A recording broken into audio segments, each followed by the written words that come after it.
Good evening, everybody. Good evening. Thank you for being here.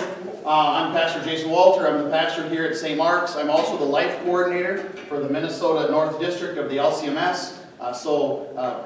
Protecting lives at every stage is something that's very important to me. And we have a partner in that, in Tim Miller here, who is an outgoing representative. He's not here to campaign in any way because he's not running anymore. But he is deeply invested in the pro-life movement, and that's how him and I got to know each other a little bit. And so he's here to speak to us tonight about ways that we can partner with his ministry and perhaps other ministries to do what we can to continue to promote a message of life that is precious at every stage, and that every member of each family is precious to us, and we want to love them and care for them as well. So with that in mind, let's open with a brief word of prayer. Gracious Heavenly Father, we thank you for the life that you've given to us, and we pray that you would help us to treasure the lives of everyone else. For all of us have been created in your image. We thank you that Tim was able to come here tonight and talk with us about the work that he's doing and the work that we can do to help promote that gospel message that Christ died for all people, and that all people are precious to you. And we strive to make it known by living our lives in such a way that we show people that those lives are precious to us as well. Be with us tonight, guard and guide us, watch over us, and bless us, so that this night will be a blessing to us and to all who seek to promote your message of life being precious at every stage. In Jesus' name, amen. Tim will tell you all about himself, so I won't. So for now, let's welcome Tim Miller.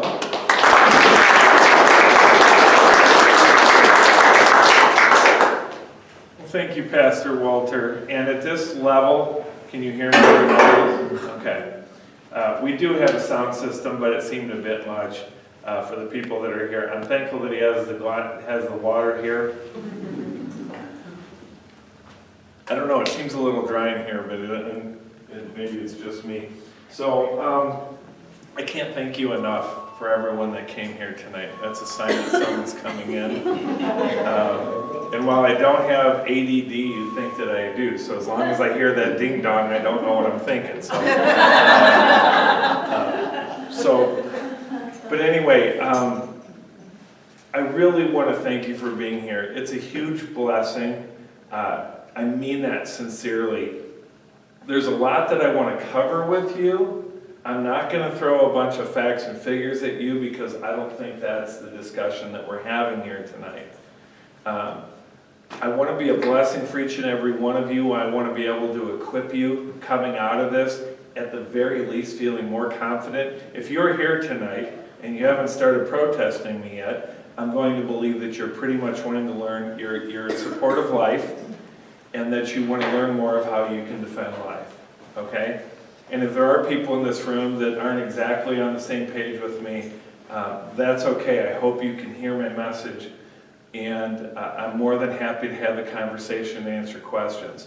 So I'm going to cover kind of a few different things about myself, about really the landscape that is Minnesota and the life versus abortion movement, and then what I'm doing specifically and in ways in which you can help, and then certainly we'll have time for conversation.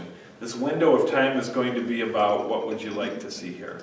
About an hour. Yeah, I figured about an hour. I did speak to, about 3 weeks ago, I spoke to a house full of women that were all throughout the house, this beautiful older house in St. Paul. And they gave me an hour, and I was worried about keeping them interested for the hour. And afterwards, one person actually came up and said, "I just want you to know, I didn't think you could keep us interested for an hour, but you kept me interested for an hour." So that's the bar I've set. So hopefully, but my rule of thumb is that when I start boring myself, I know that I'm boring other people in the room. So let me begin by just saying who I am.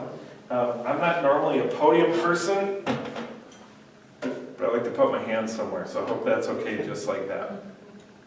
So a little bit about myself, a couple basics, but really my story is important to hear because it ties into where it is and what I'm doing. So again, my name is Tim Miller. As the pastor referenced, I'm an outgoing state representative. I'll be serving 8 years at the end of my term, which is at the end of December. I chose not to run. I'm going to tell you the story about that, but I chose not to run and retire specifically because of this. If you live in Swift County and you didn't know this, I currently represent you. So I'd like to think that everyone does know that, but just don't. But I'm state representative for Swift, Chippewa, Renville, and a little bit of Kansas County. My wife and I live in Princeburg. I am remarried. We had our 10th anniversary June 1st, and between us we have 7 kids and 6 grandchildren. And we have 2 rescue dogs, a new rescue cat as of 5 or 6 weeks ago, and my mother-in-law lives with us. So, okay, you're gonna get yourself in trouble with that laugh, just so you know. I know. Living in our house, all of our kids are much older. We have 1 child still living in our house, that's Jacob. We have 2 Jacobs, big Jacob, my son, little Jacob. Her son, little Jacob, is actually about 250 pounds, so he's not so little. He's 20 years old. He's on, I don't know how they say it now, but he's on the low end of the autism spectrum, so he needs constant care, so he lives with us. And he's currently going to Focus House, which is in Wilmer. And then my mother-in-law lives with us. She kind of bounced around Sherry's brothers, and I'll tell you a little bit about Sherry's life too, who she is, because it's important to this. But she asked 3 years ago if her mom could live with us for a couple months, and I said, yes, she can live with us, of course, but it's not going to be a couple months. And then back in December, on Christmas Eve, she suffered a stroke, a massive heart attack, and another stroke. And we actually thought we were going to lose her, and then she didn't. And she's came back to live with us, and then about 2 months later, had another couple strokes, and then she came back to live with us. So it's really amazing. Relatively independent, but she is living with us and requires care. So our household, and that cat that we just rescued is also a special needs cat, but came up to me and I was endeared to her. Her back legs don't work right. You'd have to see her to understand. They just kind of go flying around, but it just kind of fits. It's for par for our house. But our other kids are outside the house. We have wonderful kids. We have wonderful extended family. So here's a little bit about myself. And I'm going to go all the way back to 1965, but I'm not going to do it 1 year at a time, don't worry, because that would burn up the whole hour. But I was born in 1965, and I do think that there's a fit to this when I get into the message of the state of where abortion is in Minnesota. I'll get to that as well. So my mom, she got pregnant with me, and she had 2 miscarriages over 4 years before me. My sister is 4 years older than I am. And the last miscarriage, she had German measles, and that's what miscarried the child. So when she got pregnant with me, the doctors didn't think she was pregnant. Now there's people that are generally my age or a little bit older. There's a couple of you younger than this, but I would tell you the younger generation doesn't know about the rabbit, right? I actually told a young woman that that's how they said they determined if you were pregnant by testing through a rabbit. She's like, what do you mean? And I described it to her and she was mortified. But in any case, they didn't think my mom was pregnant. They didn't even test her for it. They thought she had a relapse of German measles or complications from it or whatever. So they put her through what my mom described as about 2 or 3 weeks of batteries of tests, x-rays, all sorts of things. Then they finally determined that she was pregnant, and they said, well, these past 2 or 3 weeks probably killed your child. If it didn't kill your child, they probably won't make it to term. But if they make it to term, your child will most decidedly be blind or missing limbs or have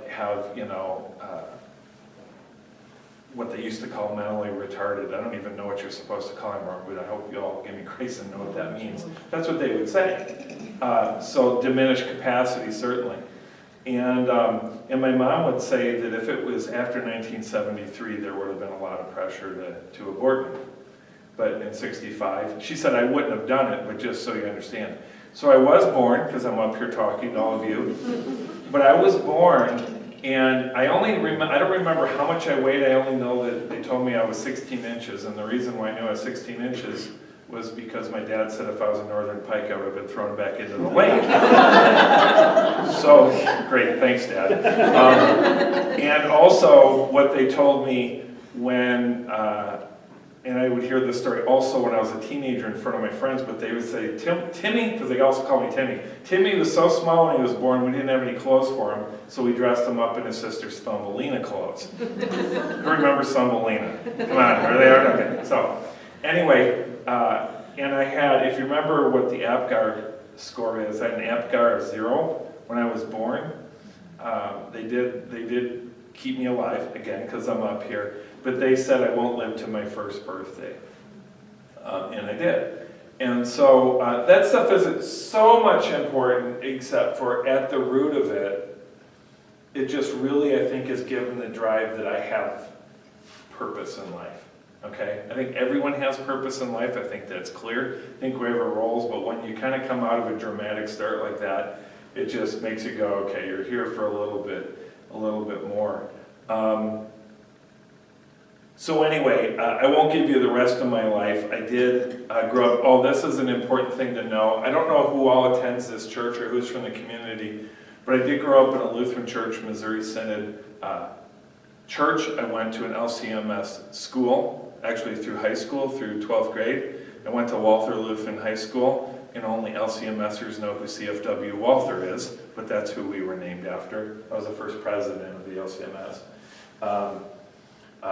But in any case, I was brought up in knowing the faith through school, through church. I had a great youth pastor that really kind of moved my head knowledge into my heart knowledge. Had a lot of great people around me. The reason why I say I went to an LCMS church is not just for a little bit of street cred for a few of you in this room, or disappointment that I no longer belong to the LCMS. Sorry, Pastor. I go to a Christian Reformed church in Princeburg. But I say that, I don't know if this is important to you or not, but I refer to myself as a reluctant charismatic. Now what I mean, and it's important because you're going to hear words from me about my relationship with God and stuff that I can't deny. But I grew up in the LCMS, which does believe in the direct relationship with God. It just doesn't, when you hear me make a phrase like, God told me that, I know we get a little bit uncomfortable at times, but I just need to tell my story the way that I am, okay? So I just hope that you appreciate that. I wanted to say that as a preface to say that at about age 32, there was this nationwide movement of men, Christian men, called Promise Keepers. And I went to the first one in Boulder. My ex-wife's father-in-law lived in Boulder, so it was a good reason to show grandkids, and then I go to this conference. And it was just a beautiful movement of really simplified. It was Christian men, you're not acting like men in your family, and you need to. And here's how you can. That's kind of it in a nutshell. So it was really cool because you're in a football stadium, which is always good for a guy like me. But it's all men, and I will tell you that when all men are singing hymns, you think it's going to sound horrible, but when you have 65,000 men singing, it is one of the most beautiful sounds that you ever hear. It was moving to hear that. They had great speakers that were, national for sure, world-renowned speakers. I'm grooving with this. I'm kind of getting spiritually uplifted. Sitting there Saturday, the sun's beating down, and I'm sitting there listening to whatever speaker, and God spoke to me. This is where I was going. God spoke to me and said, I have a calling for you that is going to be bigger than anything that you ever thought that you were capable of. And you're not ready for that yet. But if you're willing to follow me, trust me, I will equip you, and one day I will use you for great things. And then later on at a church I was going to, there's this guy that walked up to me, and he just spoke a word of prophecy over me. Again, this is uncomfortable for me, but I have to tell you the truth here. He came up to me and he goes, Tim, and he never met me before, and he goes, I just want to tell you that I have this clear image that you are going to be speaking in front of thousands of people. So that coupled with that, I thought, this is great, right? I'm going to become a pastor. I'm going to become, who knows, the next Billy Graham, or maybe even better than Billy Graham. I don't know. I'm going to be fantastic, okay? And I can tell you, The best way I can describe it is there was this cartoon that I saw on social media 10, 15 years ago, and it so spoke to me. It said, there was two captions. One said, my plan, and it had a guy at point A, here was point B, there was a linear line, and the guy was on a bike, and it said, my plan. And he goes from point A to point B. And then the next one was God's plan. And there is like this, there's jagged rocks, there's a ship sinking in there, and there's fire, and there's all sorts of different things going on. It goes, God's plan. I say that, and the reason why that spoke to me is when at 32 you're told that you're on a mission from God, for anyone that knows Blues Brothers, you're on a mission from God, things are really going to get cool at that point. Things went totally, not only in directions I didn't expect. I did not expect to live in Princeburg, Minnesota. No offense, people from Benson, I did not expect to live out here.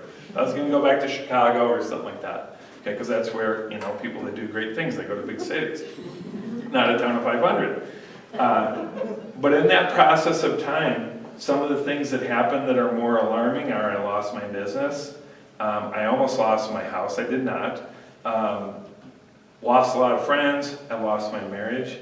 There's a lot of different things. And I can tell you that there were many times where I said, God, I thought you had great things for me, and this plan isn't working out the right way, okay? So in 2008, I decided that I needed to understand in my life, I'm more of metaphorically a sprinter, not a marathon runner, okay? I want things done quick. I see something, I just want to go to it, get it done. I want to win the race, just get it all done. And just the way God was working in me, I decided I need to learn the long term, So are there any farmers in this room? Anyone that grew up on a farm? There we go, now I actually, that's it. Boy, isn't that an essay on rural Minnesota right now? No farmers now, but everyone used to be on a farm. But they're you all wonder, in the field right now. oh, that's actually a fair statement. See, in Princeburg, we have this, in Princeburg, they don't farm on Sunday, so I've gotten that so ingrained in my head. But in any case, but farmers have to understand the long game, right? You have good years, you have bad years, stuff like that. And so I trained to run in the Chicago Marathon. It was sort of, I call it a vision quest, but it was something I wanted to accomplish. Now, I was in the military. I was somewhat athletic my whole life, but I never run more than 2 miles at any given time, because in the military, you run 2 miles at a time for it. Maybe 3 miles at the most I ever ran. So I spent an entire 6-7 months training up to the Chicago Marathon, which could be an hour-long presentation here, but we're not going to do that. But in any case, I completed that. 6 months later, I felt like I hadn't quite learned my lessons, so I trained for Grandma's Marathon. I don't like running that long, folks, okay? I'm not fast. I was running, for anyone that has run, I was running about 8 to 10 minute miles, which makes for a very long run when you're running 26.2 miles. So I did a lot of training. Well, the blessing is that when you're out training, and this is probably why God wanted me to do this, you have a lot of time to think. It's pretty boring out there running, especially when you're slow. And lots of conversations with God. And we're almost to the point that I'm going to move on to the next section of this. But this is really important for me to tell all of you. I was out running. One of the things that God has done in my life is He says, I want you to do this, but He never tells me where I'm going. Which is really frustrating for someone who likes to see what the target is, go accomplish it, get it done, and move on to the next thing. It's very hard for me to be that way. He just said, do this for now, and I'm not going to tell you why you're doing it, because you won't listen to me anyway, sort of thing. So I'm out running for Grandma's Marathon. I can tell you probably the 300-yard stretch that I was in on a township road just north of Princeburg, and I'm talking with God, and I'm saying, God, I want to know where all this is going. To which He always says, you don't need to know right now. But I ask Him anyway. This time He gave me the answer. And this is what He said to me. He said, your nation is killing my children. And I mourn for them, and I want you to mourn for them the way that I do. The difficult years that you have been through. By the way, there's a phrase that some of us say that you're walking in the wilderness. And my wilderness, when I was about 2 or 3 years in, I said, I related to like Moses and walking in the wilderness, and I said, thank goodness I'm not on the 40-year plan. When I was about on my 13th or 14th year of being in the wilderness, I started thinking I was on the 40-year plan. Because it just could not get out of it. But anyway, so God said, and this was about 12 years into, 13 years into that wilderness, He said, your nation is killing my children, and I mourn them being killed, and I want you to mourn the way that I mourn. These difficult years that you've been through have been mere training. So, as I said, I was in the Army Reserves, and you go, anyone that's been in basic training, you have to go through the gas chamber, which is really just riot gas that's in there. It's CS gas, it burns like crazy, but it won't hurt you, okay? You just think it's going to, because it's terrible.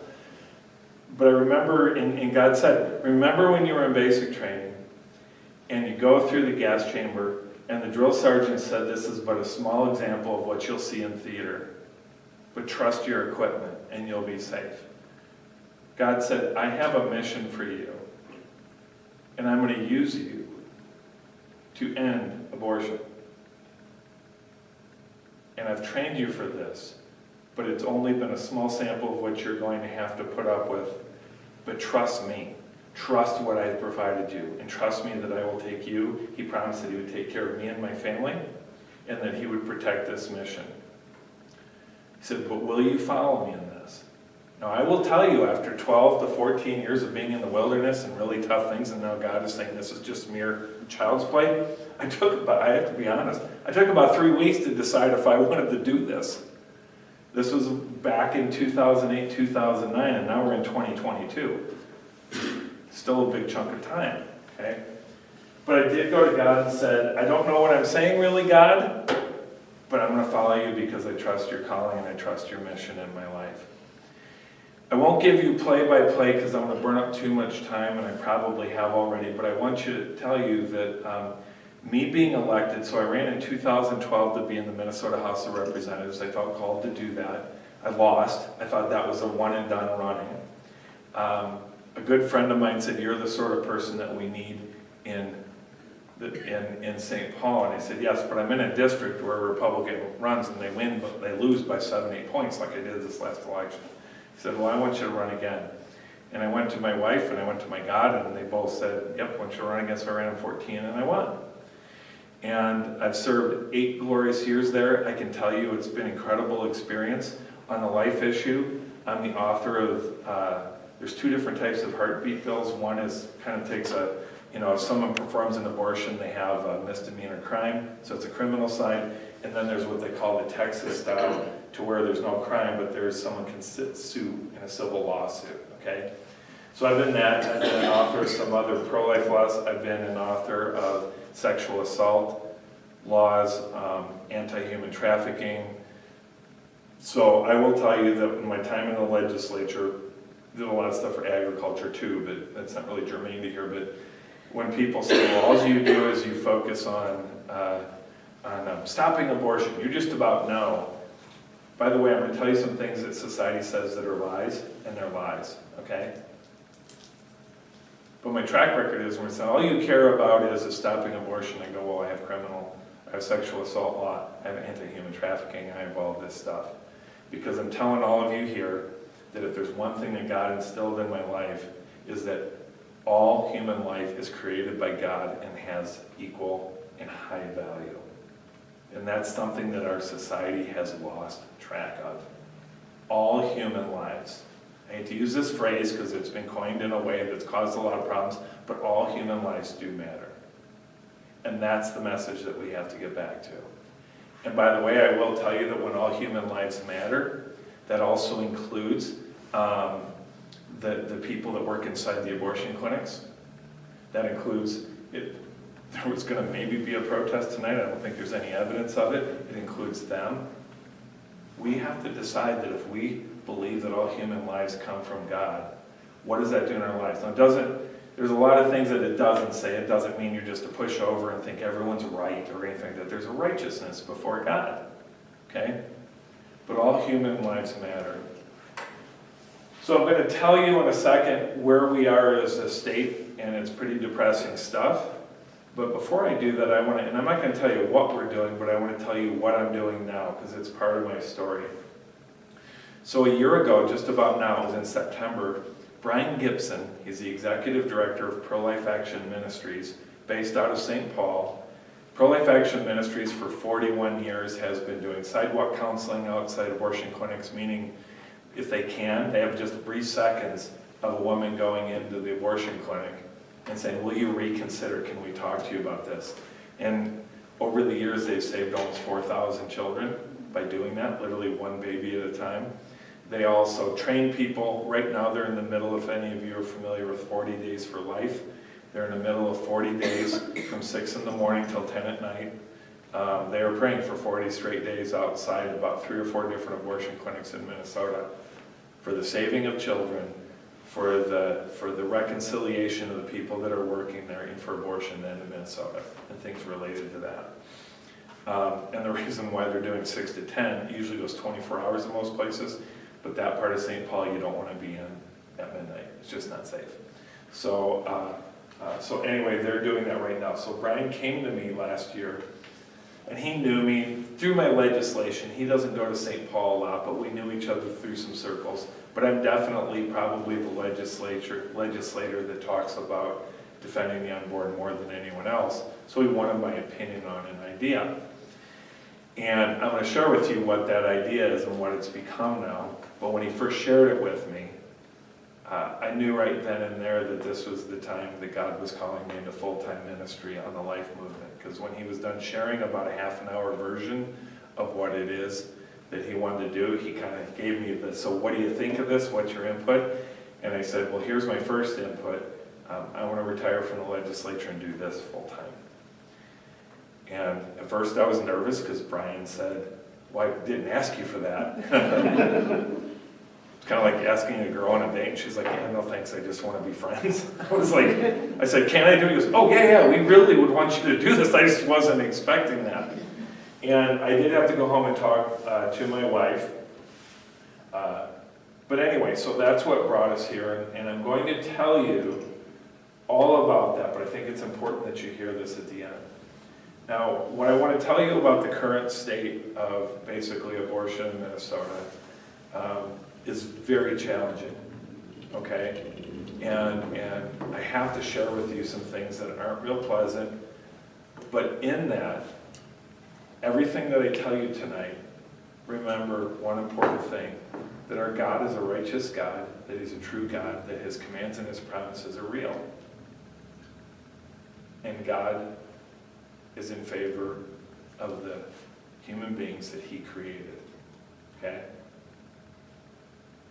And the God of the universe is going to be defending these people. Now, that doesn't simplify things. Remember my way and God's way sort of thing. It doesn't mean that it's a simple plan, but always hold true that if you understand, one of the messages that I have, I should have handed these out to begin with, sometimes I put it on the screen, but we have, this actually isn't Gabriella, but we have our program through both sides of Pro-Life Action Ministries and Empire Action. We have pictures and posters of a fetus. This one is, I think, 9 months old. It says, I am human. If we believe that the unborn is human, worthy of all the rights and protections of every other human being, a lot of the arguments become really simple to discuss. That's my opinion. So that's what I try to equip with you tonight. So let me get into Minnesota.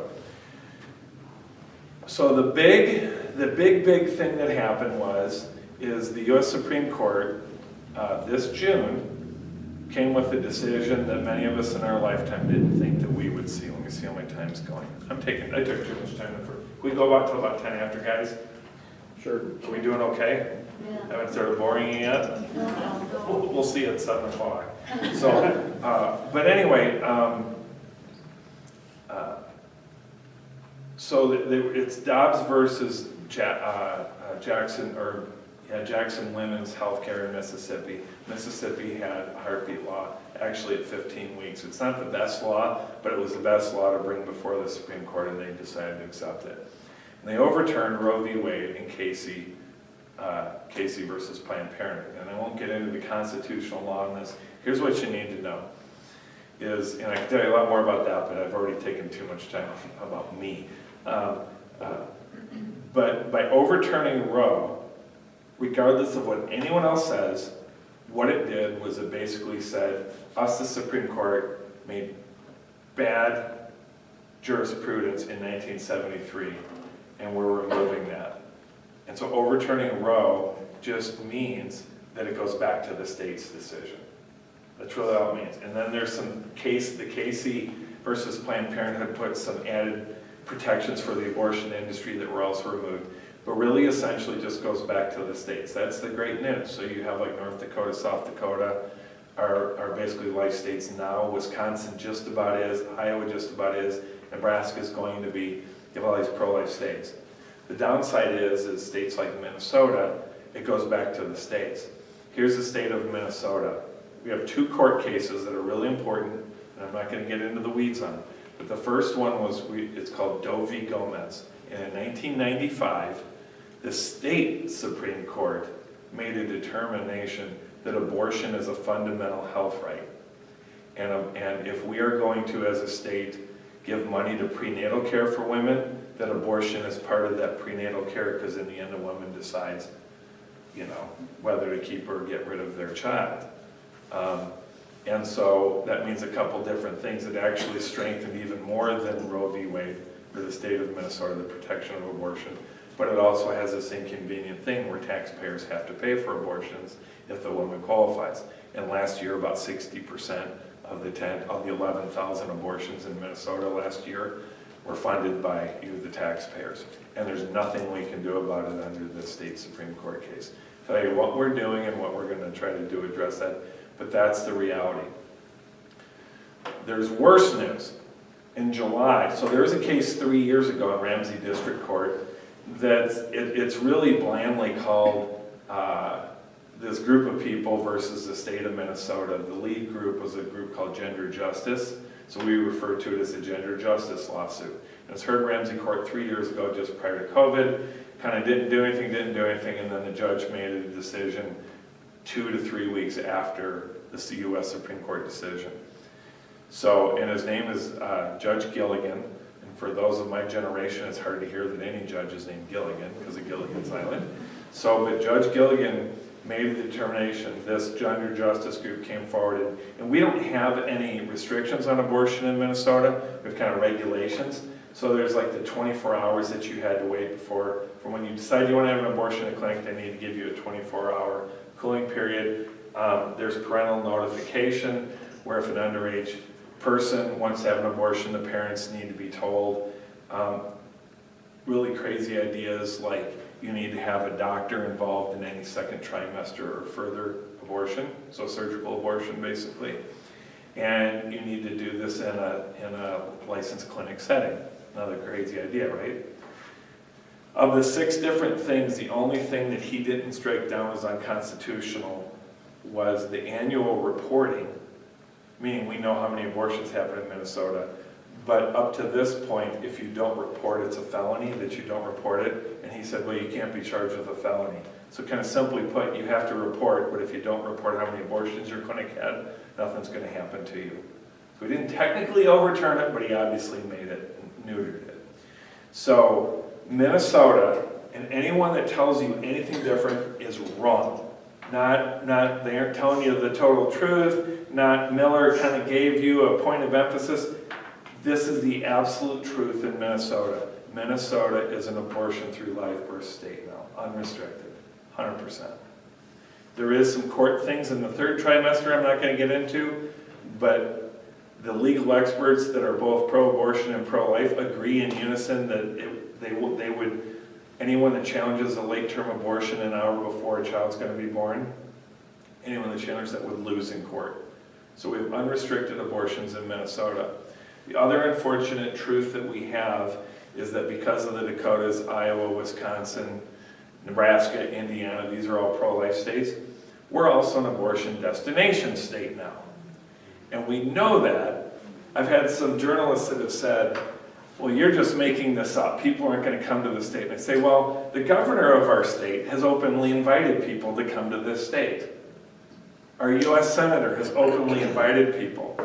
My brother works for a magazine. He lives down in Birmingham, Alabama. I didn't know this. You've heard cases like this probably anyway. But the parent company of his is actually headquartered really close to Target Corporation, whatever city that is out in the suburbs. They're offering $4,000 for women to come to Minnesota and have an abortion. Okay? Now for a business, the reason why they do that is that's a lot cheaper than pre and postnatal care, and then have a woman who's divided in her attention when she should be focusing on work. This is pure evil, folks. This is just terrible, pure evil. So a couple other things that are bad news, and I really think it's important for you to hear this. And I asked Pastor Walter, I don't put it on him, but I said, how much should I tell him? He says, I think they need to know these things. Maybe some of you know this, maybe all of you know this stuff. There's a couple other things. So there's an organization called Just the Pill. It's a company here in Minnesota. They were founded under COVID, and they first started doing mail-order chemical abortions. Without getting too graphic, what a chemical abortion is a two-step process. First day you take some pills, and it starves the baby of progesterone, and then 3 days later it expels, 3 to 4 days later it expels the child out of the mother. The second set of pills causes for birth. They give it a more clinical term than that, but that's what they're doing. And they do it in the privacy of their own home. When they started doing these mail orders, and a federal judge said you can't do this, so they were stopped temporarily, but then when President Biden came in, they passed some executive orders and did some things to where they're able to do that again. So Just the Pill is doing mail order. Just the Pill also has a mobile vehicle that they're distributing in rural Minnesota along the Dakota line and Iowa line. Why? Because there's no abortions there, so they want to get the abortions off of these border places. They're delivering chemical abortions there. They also have plans. I haven't heard that they have it yet, but other states have like Illinois has one of these now, and there's one other state. Folks, they have a mobile surgical abortion vehicle that they're going to be putting in, so they can drive to a town near you and do a DNC right there in a parking lot, like a bloodmobile. That's what's going on in Minnesota. Now there's some other rough things to share with you, and I'm just about done, I promise. About 3 or 4 weeks ago, Attorney General Ellison, and this is part of more of a national movement, I won't get into all the bits and pieces of it, but Attorney General Ellison came out, there's a national article came out, it was all planned this way, there's a national article, and he said, we have this problem in Minnesota, so he put out a consumer fraud alert that said, these Christian pregnancy resource centers, like Hope Pregnancy Center in Wilmer, there's one down in Redwood Falls, I'm not sure Morris too. and Morris has one too, that's right, Morris does. They are fraudulently telling women that if they have an abortion that they could have mental health problems afterwards, or they could have physical health problems, and there's no science to prove that, even though all the science proves it, by the way. It's a lie, okay? But they're saying that, and so here's a hotline. If you see any of them doing misinformation or any fraudulent activity, call this number. So he's directly going, and they targeted the Redwood Falls, Choices in Redwood Falls directly, and they're going after him. We have the Attorney General with the power and authority of the Attorney General's office going after pregnancy resource centers in Minnesota.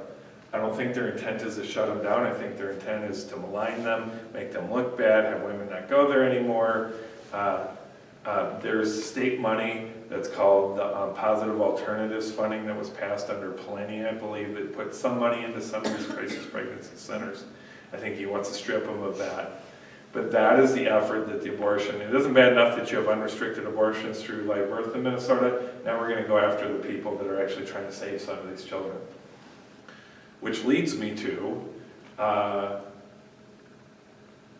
2 weeks ago yesterday in Philadelphia, Pennsylvania, there was a sidewalk council. I say these people that stand on the sidewalk of an abortion clinic and say, can we talk to you about an alternative to aborting a child? This is a human being, can we talk to you? There's a guy that had been doing that for over 20 years, And there was an incident over a year ago to where he was accused of something, but the local, I don't agree with that, but that's the reality. So this is the environment that we're in, folks. But remember what I said. It was really, it was, again, one of these reluctant, charismatic moments. I just heard about all this money coming from Planned Parenthood into elections. I had heard about probably the crisis pregnancy center things. And this is really tough stuff to hear, because you're like, God, you want me to work in this area when everything is going the wrong way? The wrong way, right? And I had, when I say vision, I didn't see it on a wall, I didn't see a picture, but in my head I had this mental image, and it was a ledger. And it had all these things that are going against us, the unregulated abortions in Minnesota, a ton of money, all this misinformation. And then I literally had the creator of the universe on this side. And I went, you know what?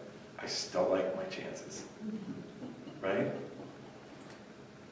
So as tough as things can be, and I'm not here to alarm you, that's why I was kind of balancing. I was concerned about whether me telling you this stuff is just to make you feel bad or get you all whooped up or something like that. That's not what it's about.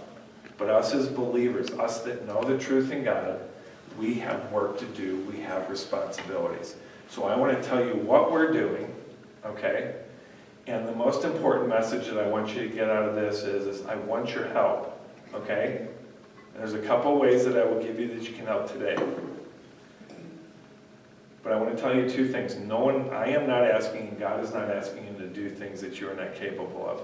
We had a rally up in Moorhead. We had a really cool tent meeting. There's like over 200 people in this tent, right across the street from the abortion clinic. And I spoke up front, and I said, listen, just because I'm up here speaking, just because these guys are speaking, just because we put this together, doesn't make us any sort of special superhumans. Matt Burke and I have become friends over this last year. Someone kind of, put us in the same room. We had a blind date, and now we're dating, I guess. But not really. Okay, not really. Matt Burke and I have become friends, and he's a person. He's strong pro-life. He's a godly man. And I was freaking out about a month and a half ago, and I called him just to settle me down. And he said something important. He said, "It's a truth. It's such a simple truth, but I needed to hear it." He said, God isn't asking you to get all these things done. He's just asking you to be present and available. That's really the message that I have for anyone that I'm speaking to that wants to help in some way. Just be present and available. I can tell you some pretty neat things, though, is that, or a neat example of this. I gave that message in the tent, and much to my surprise, someone was listening to what I was saying. And I had this young woman, Cassandra, who called me a couple weeks later and said, Tim, I live up in Moorhead, I'm 21 years old, and I went to that tent meeting just to say, okay, God, I'll go and listen, but I have no idea what I can do to do any good. And then you said, Tim, you said, if I'm up here, then anyone can do any of this stuff. And so she said, I only have 3 weeks to get this going, but I'm going to start a 40 Days for Life in Moorhead. And at 21 years old, she has now organized people from 6 in the morning to 10 at night, because that's in a bad neighborhood too. Abortion clinics are always in poor neighborhoods, just so you know. But they're doing 40 Days for Life. Here's a young woman, 21 years old, who before that never thought she was capable of doing anything other than giving her opinion. And now she's leading adults through 40 days of prayer. I can't think of anything more powerful than that prayer that's going to be happening. So, okay, we might not have to go all the way to 10 after. I think I can do this part in 10 minutes. And I do want to hear some questions or whatever. So remember, Brian said, will you do this? And I said, yeah. Or what do you think of this? And I said, I will do this full time. So, is there any accountants in the room? Okay. So you'll understand this and you'll care. No one else is going to care what I'm about to say. But it's my only way to describe the difference between Pro-Life Action Ministries and PLAM Action, which is Pro-Life Action Ministries Action. I don't like the name. So, but because I think it's confusing. But in any case, here's the reason why. Pro-Life Action Ministries is a 501c3. I won't get into the boring rules, I know, but in any case, they're limited on what they can do, okay? on advocacy. They can do the sidewalk counseling, they can do billboards, you'll see some of our billboards, you can see some of that stuff, okay? But they can't do the community engagement like a 501c4 can do. So we formed, this last spring, we formed a 501c4, which allows for certain, for lack of a better way to say, a political engagement. Some of it is literally political engagement, but you have to really be limited on what you're saying and do with the C3. The C4 enables you to do that. So we formed the 501c4. I'm the executive director of that, which is a really great title because I have no one else working with me. So I get to be in charge of it myself. So, you know, they give you a big title and they go at it, Tim. You know, I'm the executive director. So, but we are working with each other.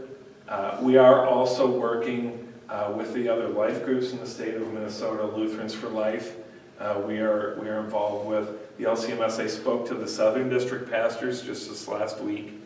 I spoke to them, and what you're hearing today, I gave them a 12-minute version of all of this, but I think I kind of lit a fire into them, hopefully. But Minnesota Catholic Conference. The good news is the people that understand that we have to do something about life in Minnesota. We have different focuses, we have different maybe priorities, but on that we all agree, and we're working on this together. But Plan Action is doing something very specific and very distinct. That's what I'm going to give you right now. This is a big deal.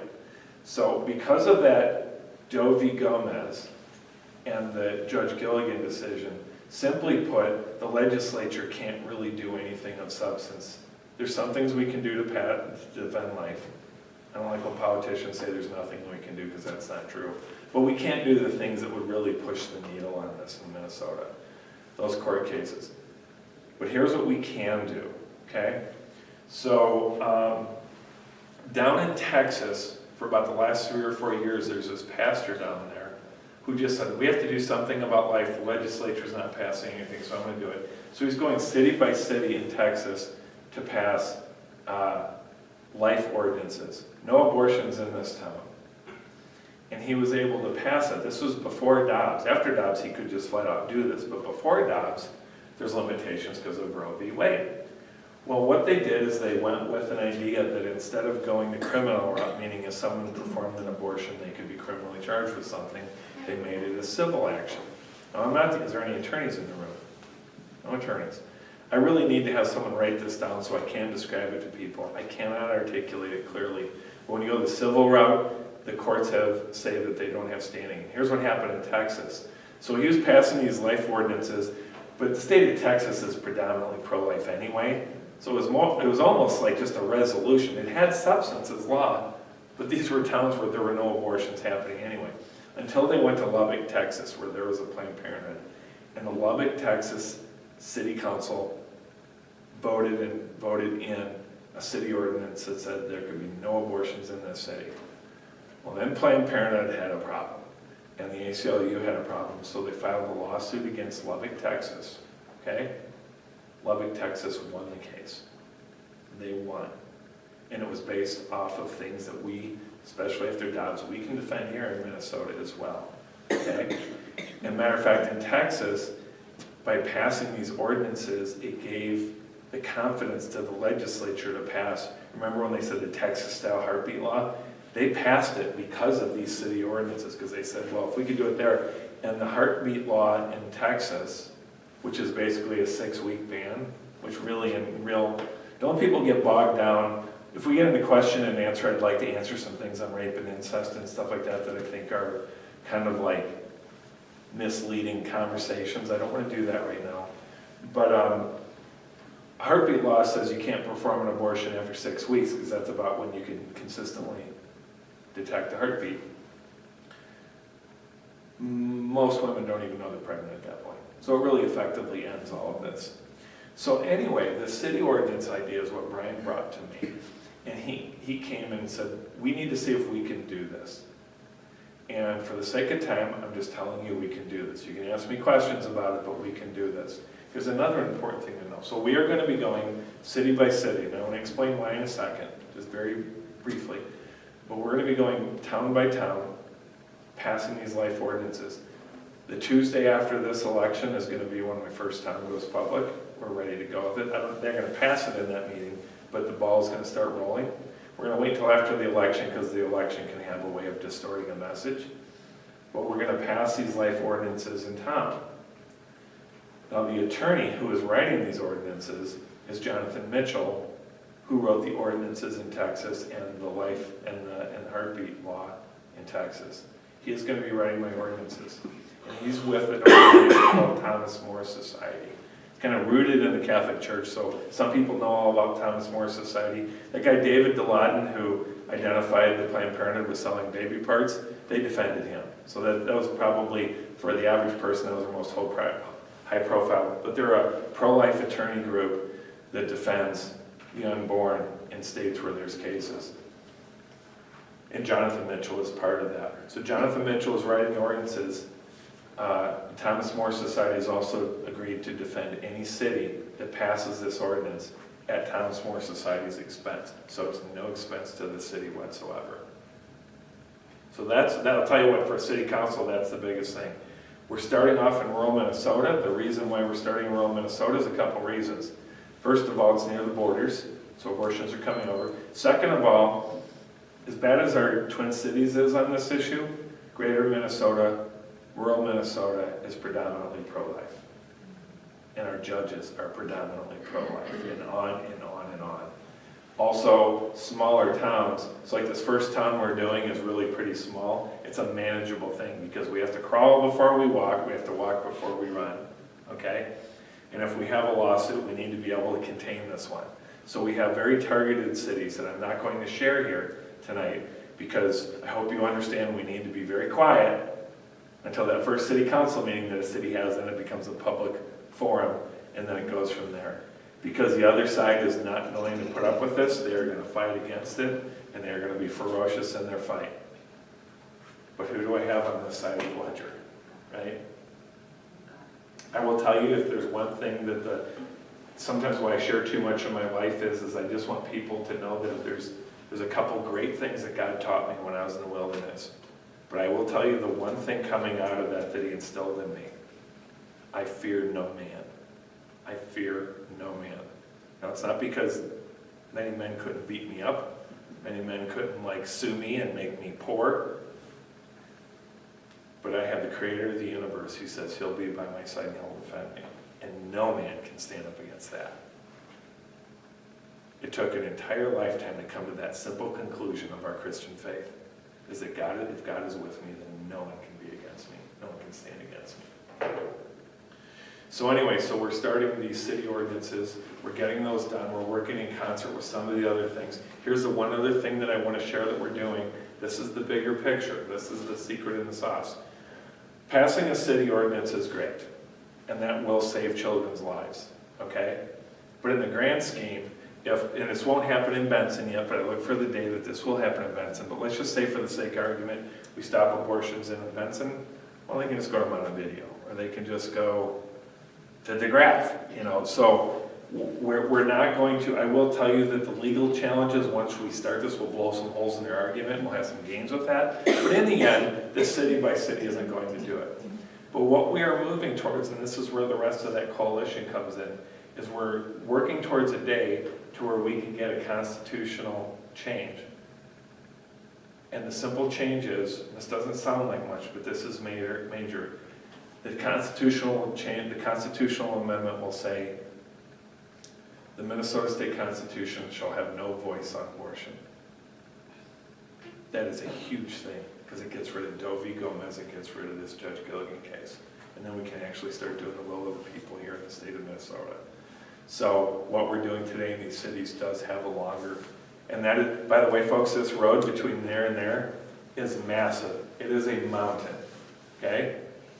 But what does Mark 11 tell us?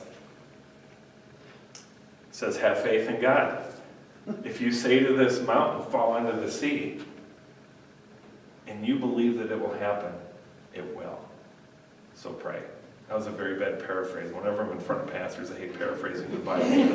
They're like, you just paraphrase that. And you didn't get it all right. But the heart and the content of it is, I'm dead serious on that. That's a scary thing for us believers, that I can go to a mountain and say, fall into the sea.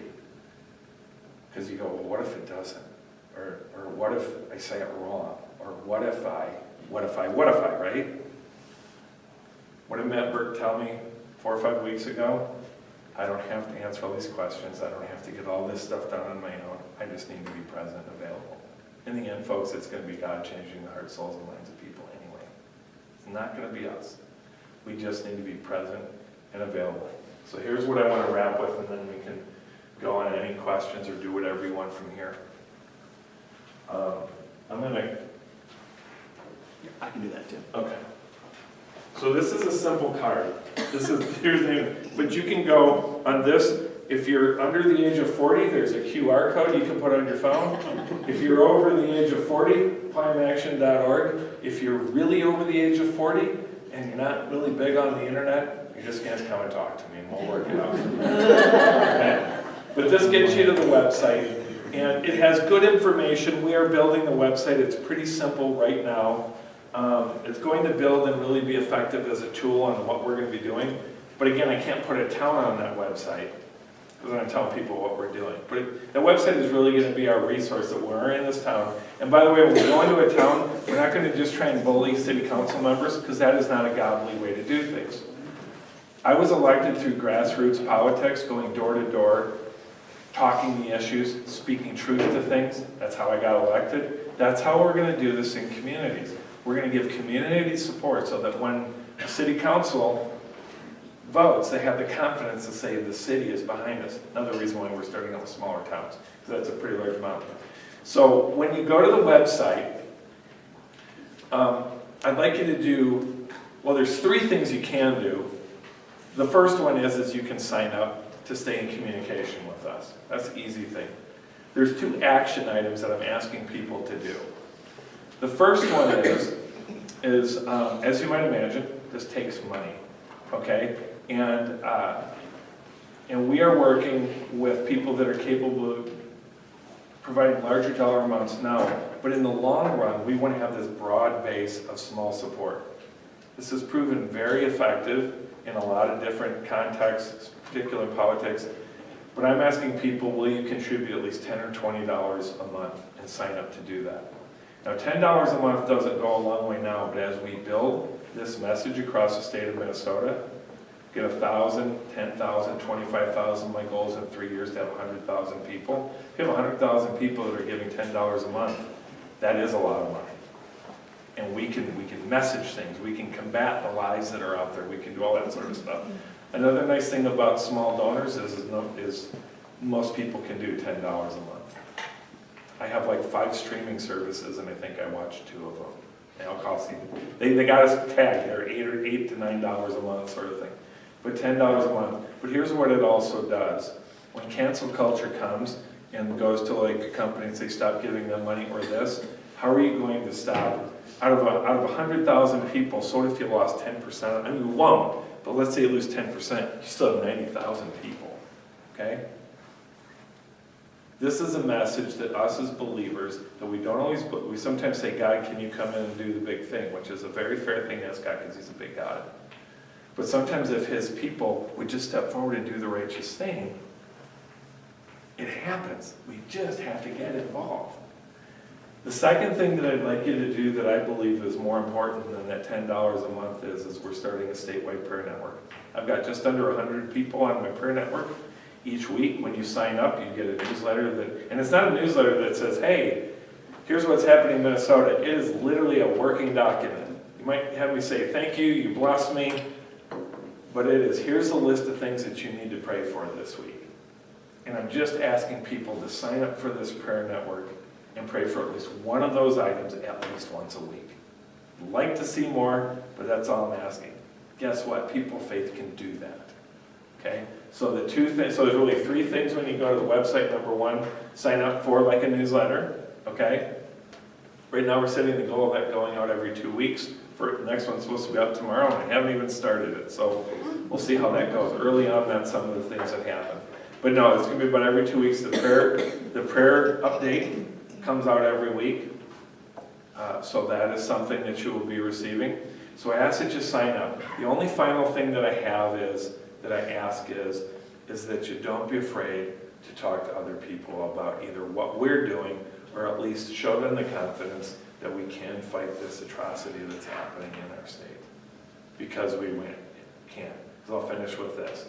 I gave you my life story, okay? In 2010, which was probably my lowest point, if you said someday that I would be a state representative or I'd be in front of you speaking in St. Mark's Church in Benson, most people in my life would say, you've lost your mind. This guy has to worry about feeding his family. He just lost his marriage. He is a mess, okay? And I'm not elevating it. That's as bad as it sounds, okay? But if God can take a person like that and give him a calling that he's given to me, and God is just asking, as Matt Berg said, we all need to just be present and available. So that's what I'm asking you for. So that's it. I went 8 minutes over. I finished 2 minutes early, depending on which part of that you said. You know, I guess we did start at like 7:04. So say I went 4 minutes over. So would you guys like to have some questions right now? You just want to get out of here? Yes, sir. What's the percentage for rape and incest? So this is an important thing, and I'm going to answer, and then I'm going to extrapolate on it. My wife, she gave her, I didn't tell you my wife's story. You're going to want to hear that. But my wife joined an organization called Just the One. Not Just the One? No, Just the Pill. Save the One. I don't know how I get those two because they're so diametrically opposed sometimes. They both go out. But Save the One. Save the One is an organization, answers your question. 1% of all instances of rape or incest result in a pregnancy. 1%. And then, of those cases, and I'll tell you my wife's story because you will want to hear that, they don't always abort. Sometimes there's miscarriages. You know, there's just different things. So the thing that I want to extrapolate off of is they come after me and they're like, you want to even ban abortion for rape and incest, you horrible person. You know, the story of in Ohio or whatever, the 10-year-old that was pregnant, which by the way is still not clear if it's even a true story, but I'll accept it as a true story, okay? Because my wife, here's a teaser, my wife had a baby when she was 13 years old, okay? So I have at least some understanding of this. But the point that I want to make here is that when someone says even rape and incest, yes, I do believe we are human beings at conception, and therefore I'm going to defend every human life. But if you're arguing for 11,000 abortions in Minnesota a year because of rape and incest, you're giving a false argument. So someone really presses me when I was in the legislature, and they're like, Representative Miller, you don't even have rape and incest in here. I said, I'll tell you what, if you believe and agree with me that that's a human being that's inside its mother, then let's have the discussion of rape and incest. And I said, by the way, even if we ban all abortions except for rape and incest, let's you and I go write a bill for that right now. Because I'll take it, because you know what? The abortion machine will disappear. And that's really what's behind us. And folks, I want to tell you about that now. The abortion industry is about two things, primarily one. Number one is money. It's a ton of money. If you don't believe that, dig deep, or just start digging, and as you get deeper, you find out more and more. The second thing is their weird, twisted perspective on population control. They really believe that they're doing good by getting rid of people that will never amount to anything in society. Isn't that a dangerous place to go? But that's why they're doing it. For rape and incest, 1% of all cases of rape and incest, that's even pregnancies, cases of rape and incest. This is a little bit off target, but I do want to share my wife because I should have shared this earlier. So we've been married for 10 years, and when she felt safe enough when we got to know each other, she told me this. Her mom got pregnant with her when she was, when her mom had a weekend, had a barroom fling, I call it. She met a guy in a bar, she has no clue who the father is. Probably, frankly, wasn't sober, I don't know the whole story, but when her mom was pregnant with her, she met another guy and married him. So when my wife was born, this guy was her, she thought father, but it turns out stepfather. For her entire childhood, he molested her, entire childhood. She said, I didn't even know any difference. That was just a normal part of my life. At age 13, she went to her mom and said, I'm having cramps. She didn't show. Went to her mom having cramps. They go to the doctor and they said, your daughter's in labor. And her mom thought it was a boy down the street. But my wife had the courage to tell the social worker that it was her stepdad that did this to her. Part of my sexual assault stuff that I work on, he got 60 days work release as punishment for doing that to her. She gave her baby girl up for adoption. She was 13. That made a whole lot of sense. And we don't have time to talk about adoption, but that's one of the things that we really need to expand on and build up and support. The state makes adoption difficult. Federal government does. We need to change that. But adoption is not the last alternative. It's a beautiful, wonderful alternative. But she gave the girl up for adoption. I don't have time to give the rest of my wife's story, but it got worse from there. Not worse, but just as bad for many years. But about a year or two before we met, she got a contact from Kaneohe County, and they said, did you have a baby girl in 1982? Yes, I did. She wants to meet you. Are you willing to meet her? And so they did. They met through social media and emails for a while, and then they met in person. Her name's Heidi. She's married to Aaron, and she has 2 kids, Sam and Lorelei. Sam and Lorelei call me and Sherry Grandma and Grandpa, and Heidi and Aaron call us Mom and Dad. And when they first met in person, Heidi gave Sherry a photo album. Did you ever see that photo album? Remember? Okay. She sometimes brings it into school. So She may have, that was a while ago. But right. So she has this photo album, but this photo album has a poem on the inside cover that says, My Two Moms. It's this beautiful poem about a child. It was given. I always think I'm going to get through that without getting choked up, but I don't.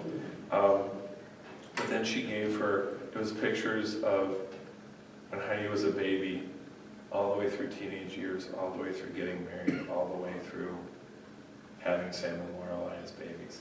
She got to share in all that.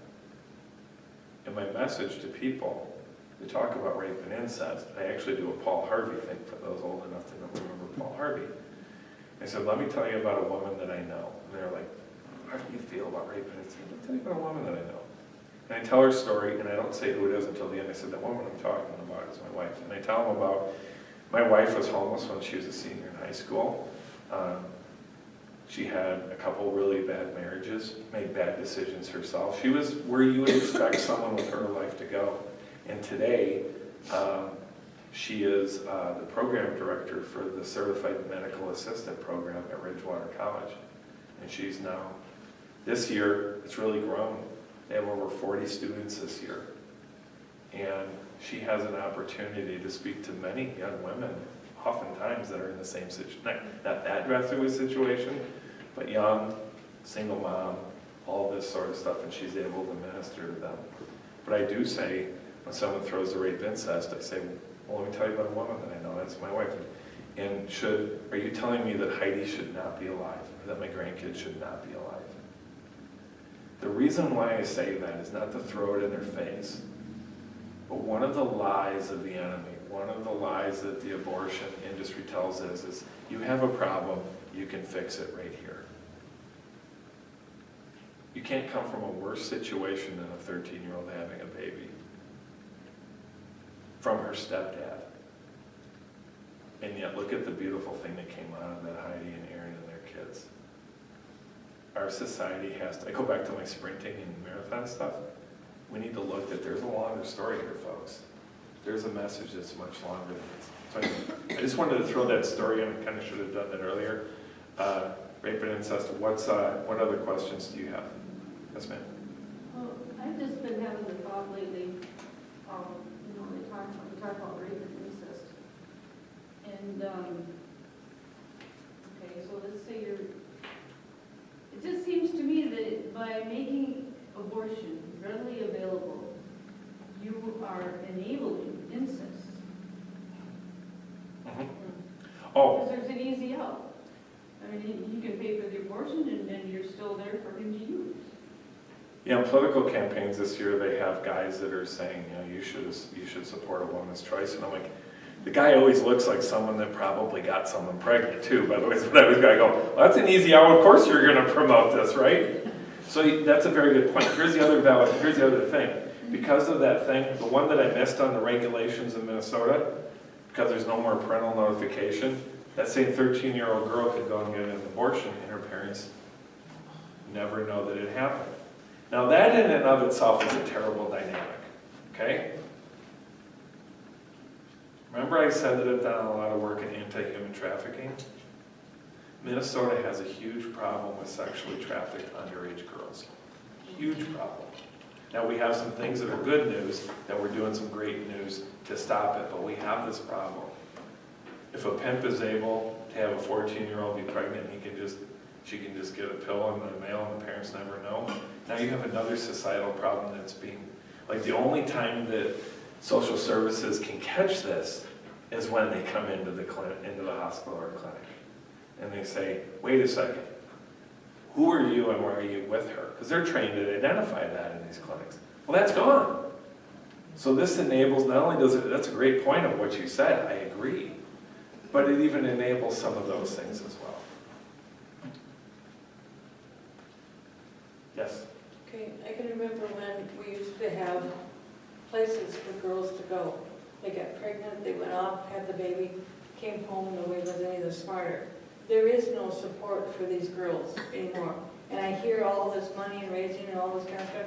Where's the support for the women? Where's the support for the girls? I work with girls all the time and I said, I will never ever come at you because you had an abortion. You did what you had to do in that amount of time. And I asked them, where was the support? Who helped you? Nobody. It was the only choice we had.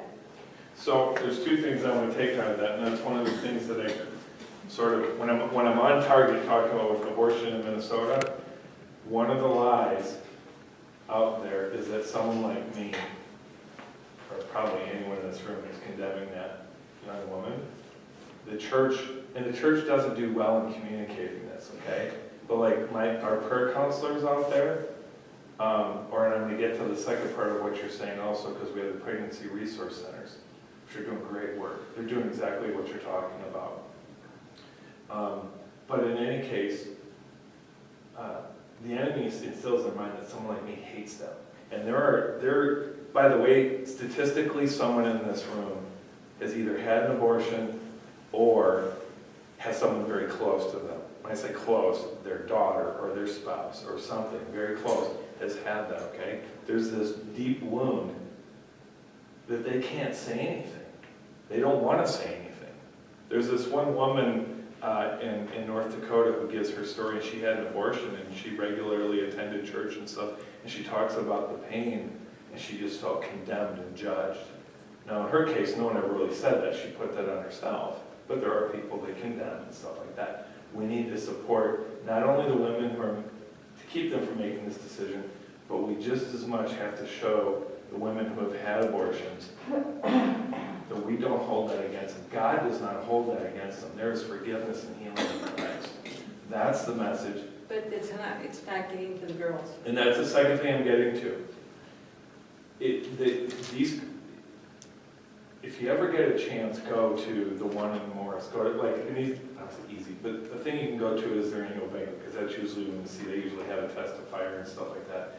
But these crisis pregnancy centers are on the ground every day working with these girls. Hope Pregnancy Center in Wilmer has like 6 or 7 apartments. They put these young girls up in apartments if they have no place to go. They show them where they can get, Minnesota has social services, they show where they can get that. They give them food. One of the big things that these places do is they have different ways of doing it, but basically they provide diapers, they provide clothes.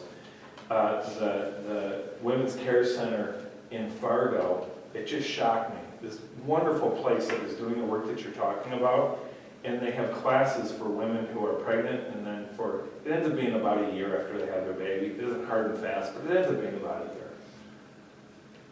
And it is Fargo, so it's a bigger city. But I said, how many women that are either pregnant or have had a baby are under your care taking these classes? At that current time, they had a little over 300 women that they were serving. I thought I was going to hear a big number like 20.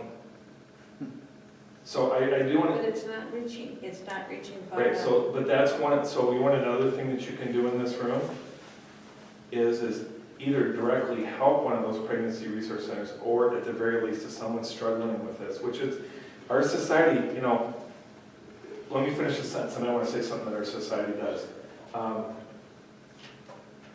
Lead them to that support, because that support is totally there, and it's non-judgmental, it is, we want to help you. And I've worked with these, and in Minnesota, one of the kind of neat things is in Minnesota, actual clinics, just the pill changes the dynamics of this, but abortion clinics, there's about 8 abortion clinics, and the Planned Parenthood has like in one where they have a satellite office, and they've got like another, it's like a total of like, I think they have like 20 to, somewhere between 20 and 30 Planned Parenthoods or abortions, something like that in Minnesota. These pregnancy resource centers, you have like, I think over 100 of them in Minnesota now. They're all over the place. Now we need to do a better job of communicating, right? No. But they do exist. One of the difficulties, and this is one of the lies that our society has done. This one really gets to me, and I hope I can make my point here. For the abortion industry, their biggest argument is what? This is a woman's decision to make between her and her medical, her doctor or whatever. This is a private decision.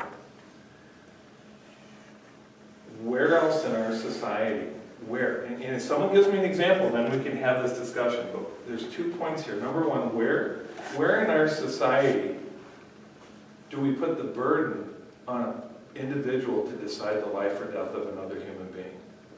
We don't do it anywhere else. This is the only place. So when we say it's a woman's choice, I go, it's not her choice, it's her burden. And here's what happens. There's all this encouragement, get the abortion,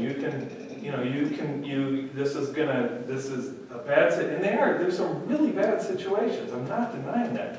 But this can fix that bad situation, that the people that are promoting that most are the ones that are helping her the least afterwards. Because they're like, well, you fixed your problem, let's move on. And I'm here to tell you that time and time again, people that have expressed their story of having an abortion, it is really destructive. Which makes sense because you have a mother-child relationship that you've severed. That just makes common sense. So it's a choice of a woman, is this infused thing to keep it quiet. Now this poor woman, and I'm not a woman, so I'm imagining here, but I'm going to go there. I can only imagine that after you make this incredibly difficult decision to abort that child,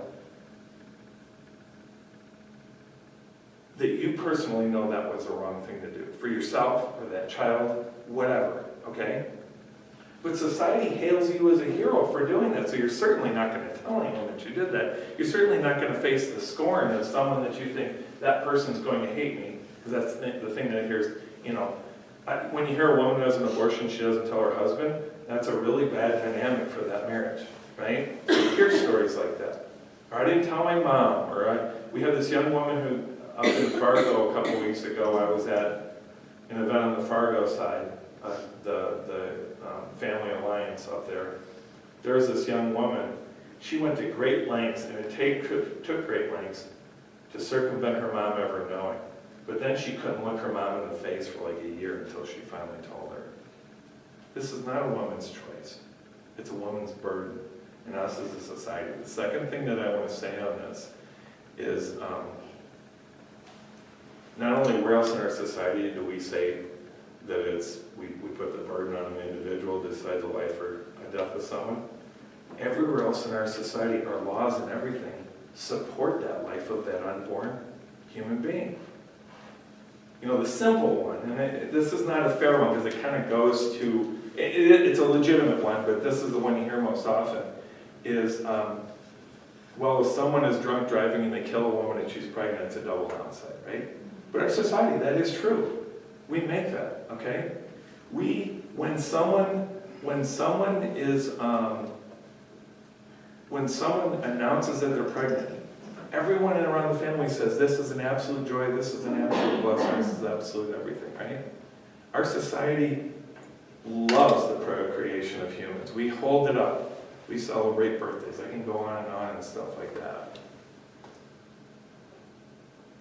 this whole thing of abortion just is outside of that. And we don't have time to go into this, but on the other end, we have people that want to do euthanasia on the other end.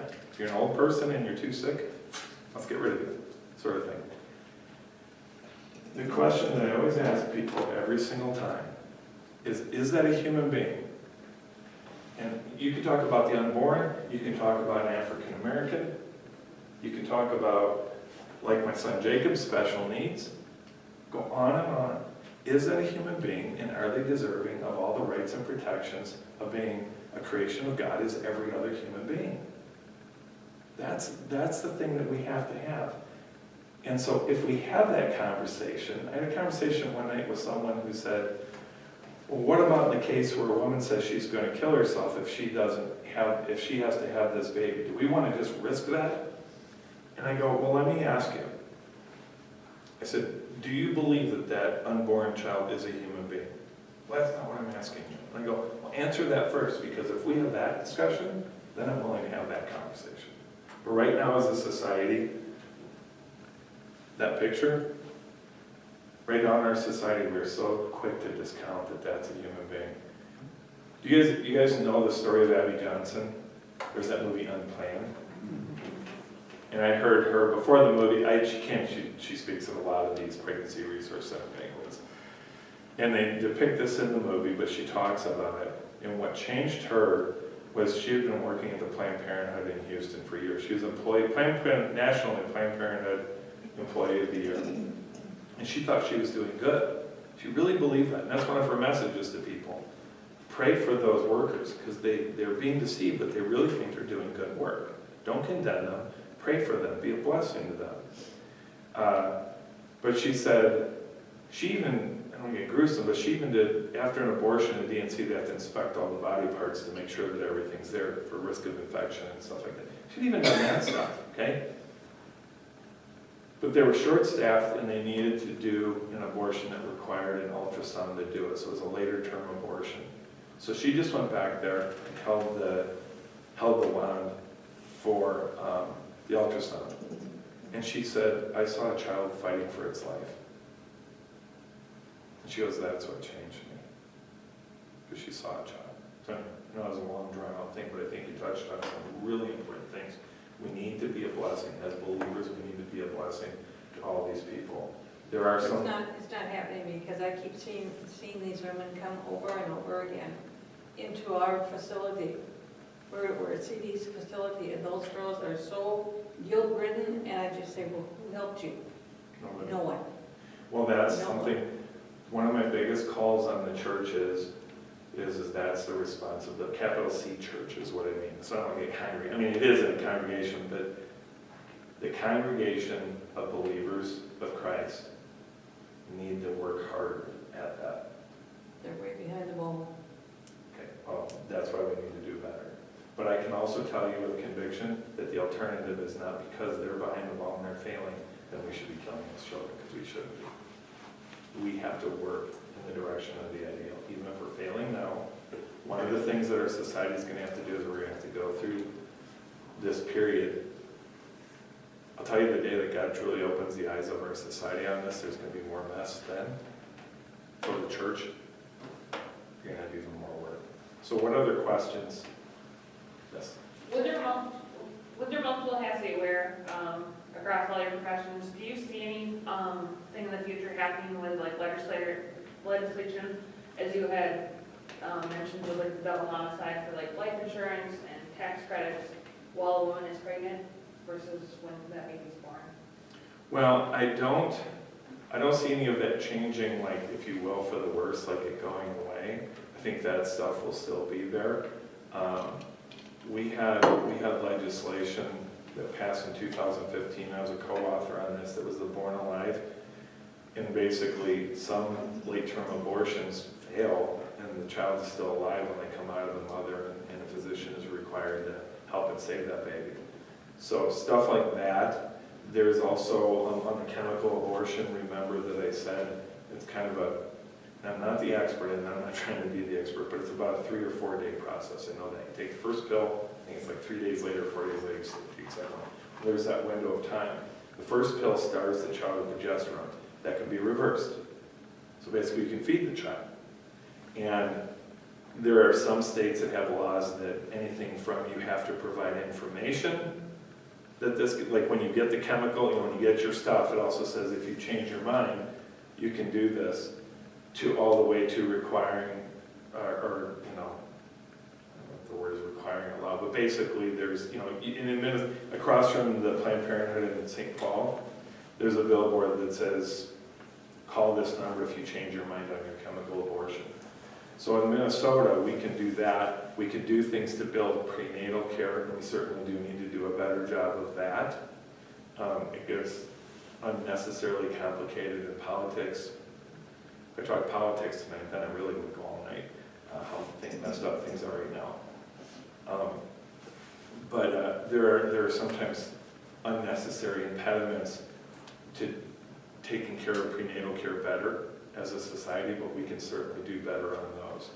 So again, it's not just simply we shouldn't have abortions, it's also what is it that we are doing as a society to really make it unnecessary. And there are good things that are happening.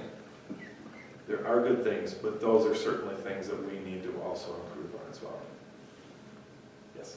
So one of the things, I mean, I guess I can't speak for, a lot of people in this area would help if they knew somebody was pregnant and needed. I mean, so there's something there. I mean, in our churches, we donate to the pregnancy crisis centers. And so, I mean, there's definitely, we care.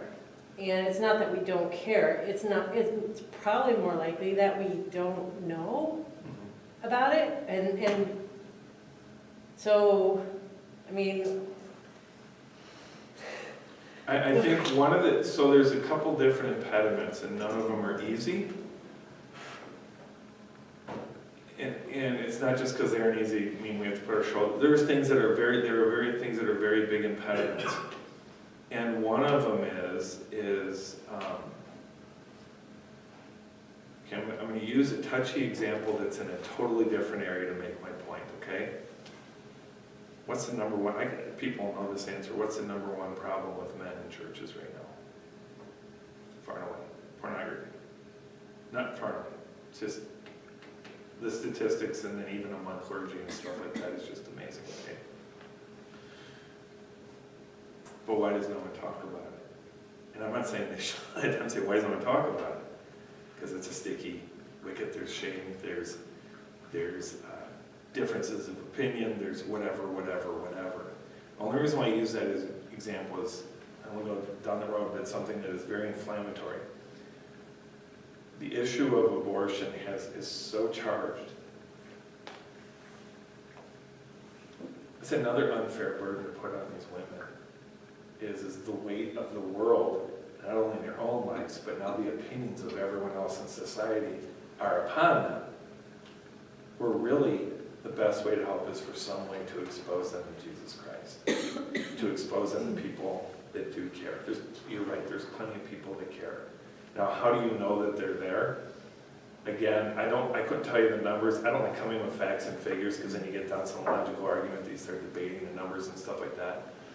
But the numbers are significant of women who have had abortions in the church. And if we don't even know those women, so Sarah Hankel is a good friend of mine. She used to be the executive director for Hope Pregnancy Center.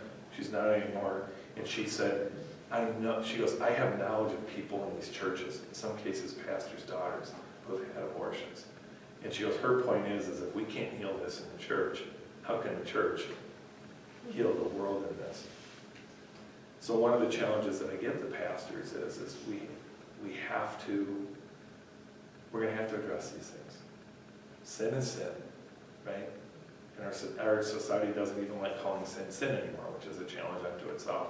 But sin is sin. We need to deal with that, okay?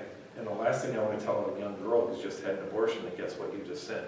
That doesn't do you any good, right? Now they're doubly, now God is really condemning them, right? So it's not the time and place for that. But I have a friend of mine, Denise Walker, she has a ministry in the cities called Rich and Mercy, which is post-abortive care. There's lots of these ministries that are growing. And it's tough to communicate because again, people want to talk about this stuff, but when they get into a church and the church starts announcing that we have Rich and Mercy here, and here's what they do. Rich and Mercy actually does like I think it's like a 3-month course where you're meeting every week or something like that. They actually do a program for that, but people are released from that. When we as a church can start uncovering these things and people can be healed, that's one of the important steps in really changing our culture as well. But it's a challenge because you're raising the question, how do we know? You're saying there's lots of women who don't even know that there's a chance, that there's an option out there. The enemy certainly isn't going to announce that there's an option. When I say enemy, I mean Satan, okay? The abortionists, there's a very small defined role of people that are pro-abortion, and the reason why they're doing it is to make money. And I have a real problem with those people. The far majority of people involved in the abortion industry are just lost. And they need to hear God's truth, okay? So when I say the enemy, I want to be clear. I say the enemy because I don't like to say Satan because I hate him. So I say the enemy. But the enemy doesn't want. Because Satan is out to seek and destroy, right? And it happens so much under secrecy. So anything else? Yes? You said that the abortion, that our pregnancy centers are going to be pirated. They have been targeted. What are they going to do to them? They're Well, helping. They, as far as I understand, are not touching a person, so they are not invading that person's body, which is an issue whenever any of us are going to the doctor. They do everything before they will approve a procedure that involves invading your body, but the pregnancy centers, the pregnancy center at Morris had their annual meeting last night, so this is where I'm saying this. They told us that they do after abortion counseling because the question of services for a person who didn't use the pregnancy center before the fact, but now has a problem after the fact. They are equipped to help them there, and they have an ultrasound, and I have seen the class stuff that they do there. And they say you don't have to be a couple, you can be one person. I don't understand what Why they anyone will would fight be against charged that? with, what they will be charged with, Sure. or what we do if we understand that our centers are being. So there's two ways that they're attacked, and it sort of shows the absurdity of this. The one way is there's one group called Jane's Revenge, but there's some other groups that are doing this. In Northfield, Minnesota, I think there's been 2 or 3 places in Minnesota, but I personally know the Northfield situation. Northfield Women's Pregnancy Center, they had rocks thrown through the window, spray painted on their walls that they are liars and they tell women lies, okay? That's happening in different places. So that's one way they're under attack, which by the way, that has been investigated, but there's never been any charges. The other way that they're under attack is what Attorney General Ellison is saying, is he is saying that they are giving fraudulent information to women. And you say, well, what's the fraudulent information? And the biggest accusation is that they are telling women that there will be mental health problems after an abortion. And he said they're lying, which the absurdity in it to me is there's certainly plenty of evidence of it, even if it's anecdotal. But I always tell people, just for the sake of argument, let's bring it to the absurd conclusion. So just to bring it to an absurd conclusion, let's say that they are telling women that you can have mental health issues after an abortion, and there's a level of lack of evidence of that. You can't measure it. So they actually want to go to the point of prosecuting these people for saying that? They're like, really? Now, do I think he's going to prosecute? No, I think this is towards a different goal. But they're certainly trying to intimidate. What are they so threatened by people saying, young teenage girl, you have a choice. You know, you can save your child. We will help you. Here's some adoption services. We'll help you and your parents through this. We'll help whatever. How is that in the front of society? It's so upside down that it doesn't make sense to me. Why is that a threat? And I can tell you that they rejoice when they know, they say there's an abortion-minded girl. One of the things that these crisis pregnancy centers do is because of their ultrasounds, before you can get an abortion, you have to say how many weeks along you are. Well, they're not going to go to their family doctor, so they go to a pregnancy resource center to get an ultrasound. They say, yep, you're 8 weeks along, you're 9 weeks along, whatever it is that you are. So they can take that information and go get the abortion. And they will tell the person, and I'm getting it now so that I can get this abortion. For every one of those women that they save, there's 50 that are getting abortions that day. Why are they fighting so hard to say you can't talk to that one young girl when they're going to provide care, protection, and stuff? And by the way, in the process, demonizing these Christian organizations. And if you can give me an answer for that, I mean, I have my suspicions that they are really dark, evil things. So I'm just going to say, like, if A.G. Ellison were to say, here's why we're doing this, and he can explain it to me, I'd like to know that because I cannot understand why they're going after him. So that's what's happening. So I don't want to mix stories. They aren't prosecuting the pregnancy resource centers. Who they're prosecuting are the sidewalk counselors in front of abortion clinics saying, we have an alternative to you aborting your child today. And they, by law, can't block the entrance, but they aren't blocking the entrance. The guy who was questioned by the FBI in St. Paul, he's a guy in his 70s, and he prays like about 50, 100 feet away from the entrance. He's not even close to the entrance. You're not blocking, plus, I'm sorry, but no offense, anyone who's over the age of 70 in here, you're not blocking me from going into something, right? Come on. But that's what they're doing. And it's not a threat, they're prosecuting these people. Not the one in St. Paul, I don't want to leave that one. They were questioned by the FBI, nothing's happened yet. Anything else? I think we're getting a little bit long in the tooth, I can see it in your eyes. Can't thank you enough. It's really difficult information. I actually do want to be a blessing, but I don't know how I can be a blessing without dealing with the very serious nature of what it is that we're talking about. I want to end with this. When I was talking to those pastors, I had a picture, and I want to change those cards because Gabrielle is 16 weeks old, and we have posters that say Gabrielle 16 weeks old, and it says, I am human. And I said, why in our society, it's a picture of 16-week-old fetus, which looks totally like a human being. If that matters, it looks totally like a human being, okay? And I said, if someone were to say, well, this 16-year-old is a burden on society, this 16-year-old teenager is a burden on society, is no longer wanted by her mom can choose to kill her. It's absurd. We would say, well, that's just, now you're trying to be absurd, Bill. So, well, what about 16 days after birth? Or 16 weeks and 16 days. Still totally absurd. And why at 16 weeks? Or why, in the state of Minnesota, regardless of what you think about the first 4 weeks or things like that, why are we okay with 5 minutes before that child can be born, they can be terminated, and it's up to the mom, and it's perfectly okay? Why? And I'm waiting for that answer, because I don't think there's an answer.